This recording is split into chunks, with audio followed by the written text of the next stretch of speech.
The screams echoed through the golden mansion long before anyone understood what was happening. A woman's voice, sharp, broken, trembling, sliced through the night and woke half the estate. "Please. Don't touch me. Let me go." The guards rushed toward the sound. The maids froze in shock. Even the neighbors peeped through their windows, confused, frightened. Inside the grand glass hallway, the billionaire fiancée Amara was on her knees. Her expensive diamond earrings had fallen to the floor. Her flawless makeup was ruined by tears. And her hands were shaking uncontrollably as she stared at the one person no one believed could bring her to this point. A maid. A simple maid. The new girl with quiet eyes. Lina. But this was not the shocking part. The shocking part was that Amara, the same woman who once made people cry with a single look, was begging. Her voice cracked again. "Lina, please, don't leave me." And the maid, the one everyone underestimated, looked at her with a calm strength that shook the room. "Madam Amara," she said softly, "this is where pride ends, and healing begins." The mansion fell silent. Because at that moment, everyone knew. Power had finally met courage.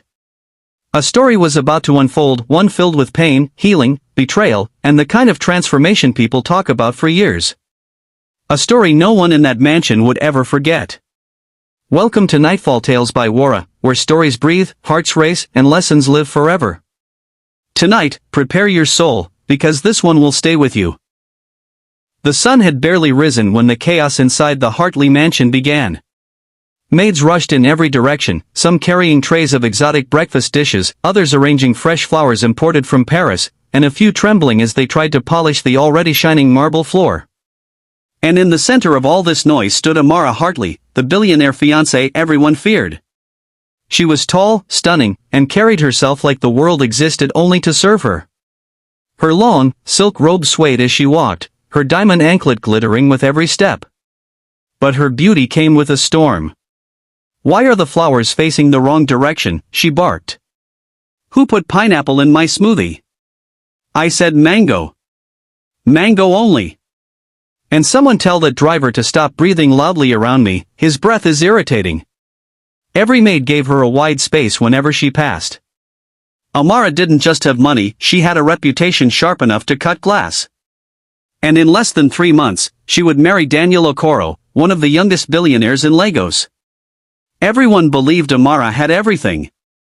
But they didn't know the truth. Behind her rude behavior, behind the gold and diamonds and expensive perfumes, was a woman drowning in fear, fear of being abandoned, fear of being unloved, fear that no matter how beautiful or rich she was, someone would still choose someone else over her. But Amara hid that fear by controlling everyone around her. That morning, as she walked into the grand dining room, she snapped her fingers. "Where is that new maid you hired yesterday?" The head maid stuttered. Madam, she's in the kitchen. Her name is Lina. Bring her to me. Now." Minutes later, Lina walked in. She was simple. Quiet. Her brown eyes carried a calmness that felt strangely powerful. Her uniform was neatly ironed, and she held her hands gently in front of her. Amara took one long look at her and smirked. "So, you're the new girl." "Yes, ma'am," Lina replied softly. "I hope you're not like the others," Amara said, circling her like a wolf watching its prey. "I'm very difficult to please. Very. People who annoy me don't last here. Do you understand?" Lina nodded politely. "I understand, ma'am." Most maids trembled when Amara spoke this way. But not Lina. Her calmness irritated Amara. "Good," Amara said sharply. "Start by cleaning my shoe closet. I want each pair arranged by color, season, and heel height. If one shoe is out of place, you'll repeat everything again."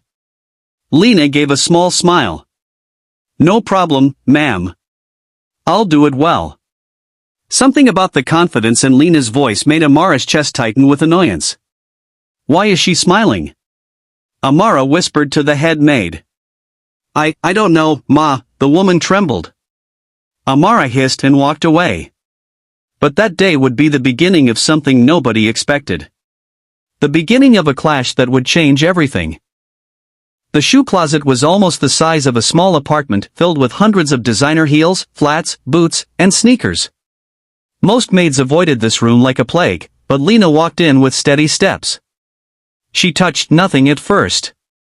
She just looked around quietly, taking in the arrangement, the disorder, the dust on the top shelves, and the lighting that reflected on the glass cabinets. Then she rolled up her sleeves and started working. While she worked, two other maids quietly entered and approached her. "Lina," one whispered, "you're new here, so let us tell you something. Please avoid Madame Amara. She is the worst person you'll ever meet. She can destroy your life in one day."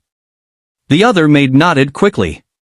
She once made a girl kneel outside for 3 hours because she didn't like the way she greeted. Lina kept arranging shoes calmly. "I hear you," she said softly. "Thank you. But don't worry. I'm not afraid of her." The two maids froze. "Not afraid? Are you crazy?" Lina smiled again, that same calm, strange smile. "Everyone behaves a certain way for a reason," she said, dusting a row of heels. "Sometimes, we just need patience to understand them." The maids exchanged a worried look. "You don't know her," they warned. "No one understands Madame Amara." But Lina only continued cleaning. Hours later, Amara stormed in. She expected to see shoes scattered, dust everywhere, and Lina running around like a frightened chicken.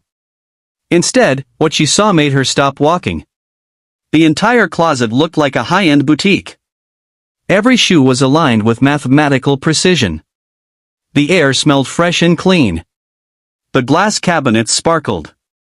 Lina stood at the center, wiping her hands calmly. "You're done?" Amara asked, confused.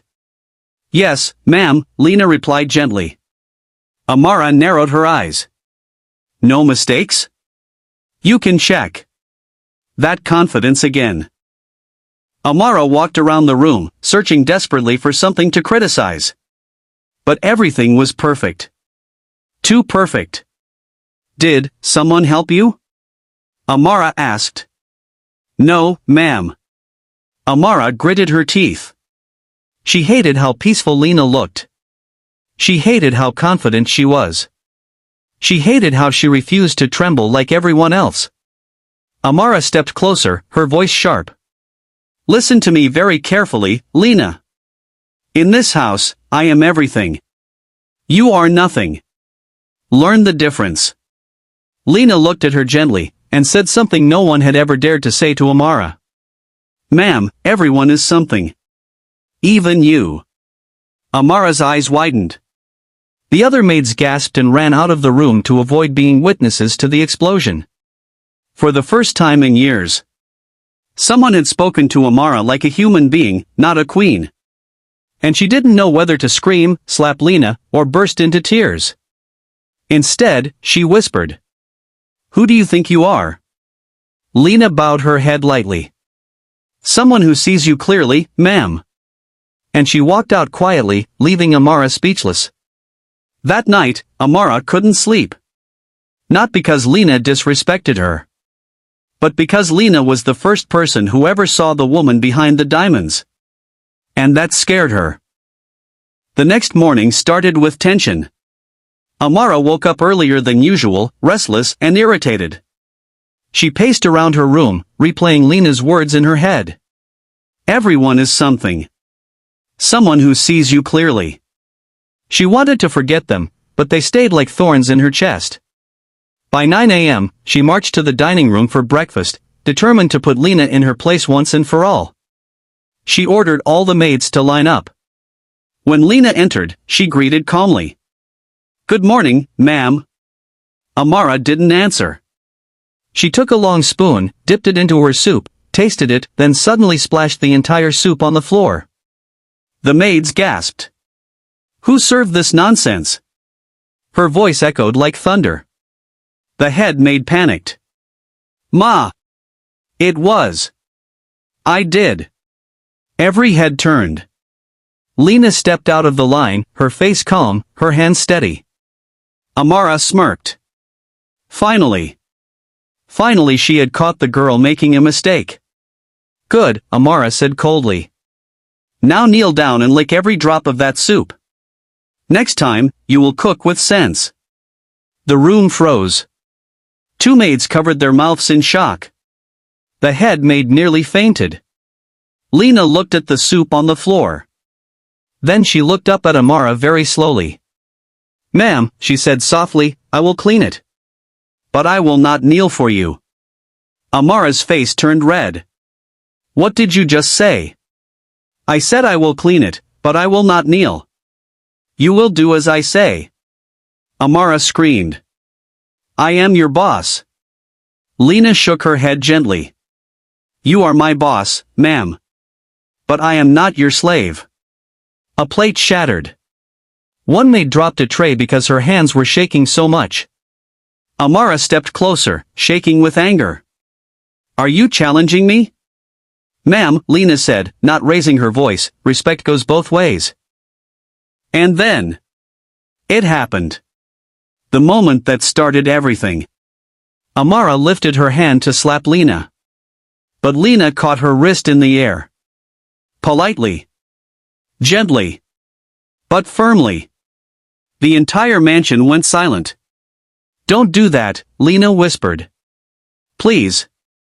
Amara pulled her hand away, trembling with rage and humiliation. You. Who are you? Lina bowed her head slightly. One day, you will understand. And she walked away.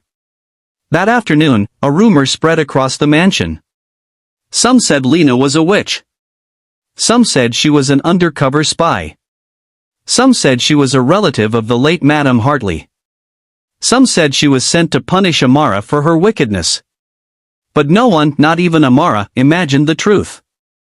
And the truth was coming sooner than anyone expected.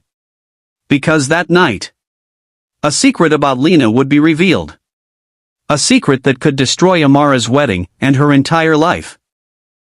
The night was unusually quiet in the Hartley mansion.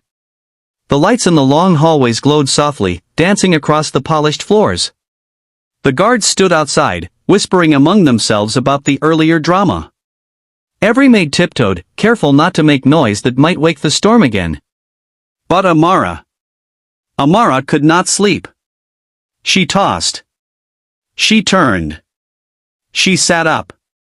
She paced the room like a restless shadow.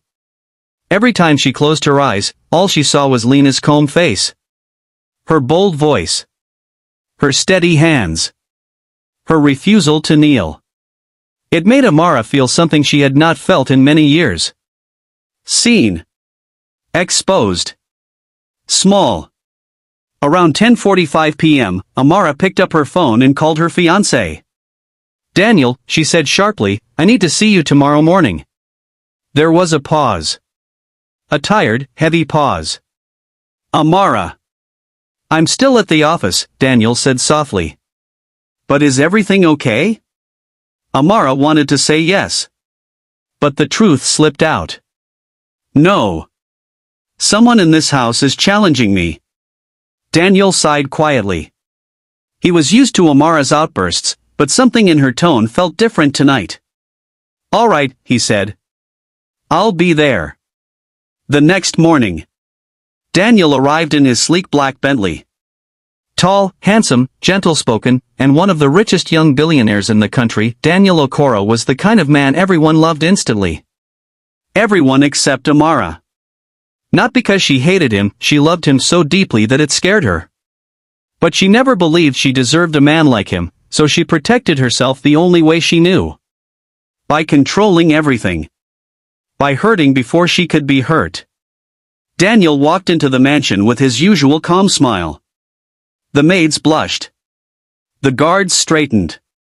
Everything about Daniel carried peace Amara could never understand. Where is she? He asked politely. Upstairs, sir, the head maid replied. When Daniel entered the room, Amara rushed to him. Baby, you won't believe what happened yesterday. That new maid. Daniel gently touched her shoulder. Calm down. Tell me slowly. Amara began with drama, twisting her words, exaggerating every moment. She described how Lina refused to kneel, how she held her wrist, how she spoke boldly. Daniel listened quietly, but his eyes held confusion. Did she insult you? No. Did she talk rudely? No. Did she hurt you? No. Did she break anything? No. Daniel sat down. Then, Amara, maybe she wasn't being disrespectful. Maybe she was being human. That single sentence felt like cold water on Amara's face. Are you taking her side? She shouted. I am not taking sides, Daniel replied calmly. I'm just saying maybe the world doesn't revolve around fear. Amara's voice cracked. Are you saying I'm a monster? Daniel shook his head. No, Amara. I'm saying you are hurting.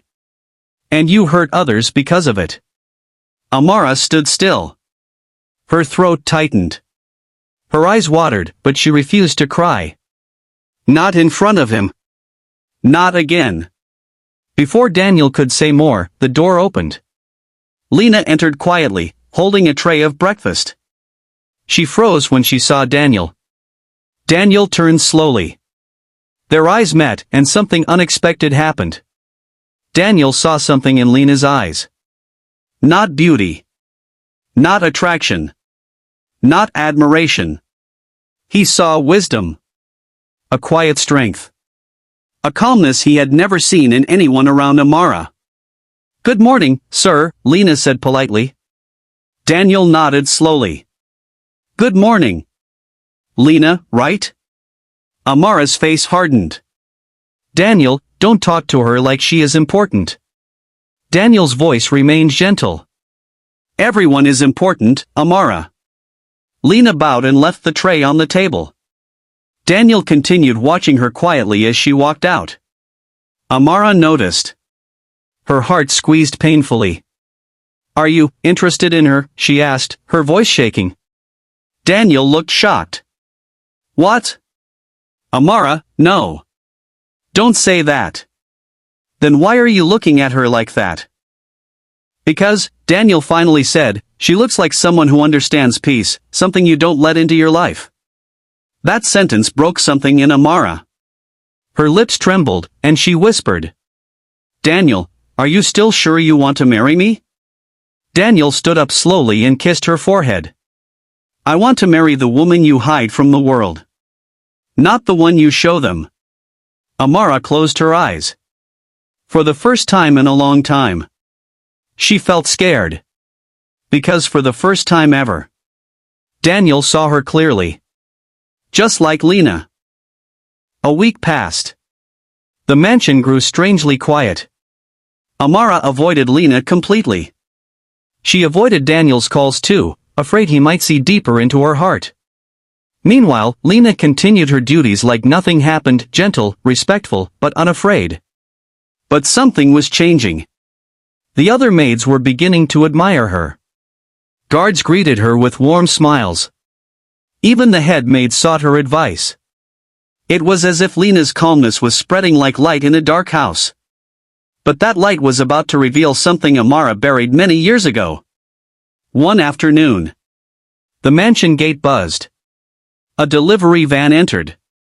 Two men carried a box to Amara's personal lounge. Amara opened it and froze.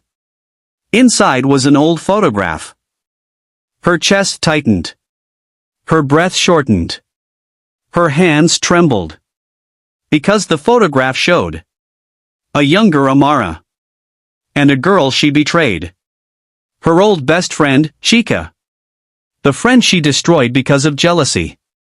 Amara's past rushed back like a violent storm. How Chica was the only one who treated her with love. How Chica's family took her in when her own mother abandoned her. How Chica helped her through school. And how Amara ruined Chica's engagement because she couldn't stand seeing someone else loved. Tears filled Amara's eyes. She had never told anyone, not even Daniel. Suddenly, a soft voice came behind her. Ma'am, are you okay? It was Lina. Amara quickly wiped her tears and snapped. What are you doing here? Who asked you to come? Lina didn't flinch. I saw the door open, she said softly, and I heard you breathing heavily.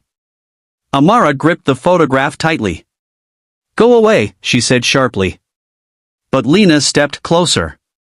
Ma'am, pain is lighter when you don't carry it alone. Those words broke Amara completely. Something inside her shattered, and without warning. She collapsed into the chair and covered her face with both hands. And she began to cry. Not silent tears. Not elegant tears. She cried like a wounded child. Lina quietly knelt beside her, placing a gentle hand on her shoulder. Amara tried to turn away, but Lina held her softly. Let it out, Lina whispered. For the first time in many years, Amara allowed herself to feel. Allowed herself to break. Allowed herself to be seen. But in that moment of weakness, a shadow stood outside the door, someone neither Amara nor Lina noticed. A man. A man holding the same photograph. A man who whispered. Amara, you thought you could bury the past. But I'm back. And that man was connected to her deepest secret. A secret that would destroy everything she had. Trouble arrived on a Monday morning. Lina was sweeping the balcony when the security guards rushed in with panic. Madam Amara. There's someone asking to see you. Amara stepped outside, irritated. Who? I don't have time. But then she froze. The man standing at the gate. Tall. Dark-skinned. Scar on his eyebrow. Cold eyes burning with anger. It was Ben.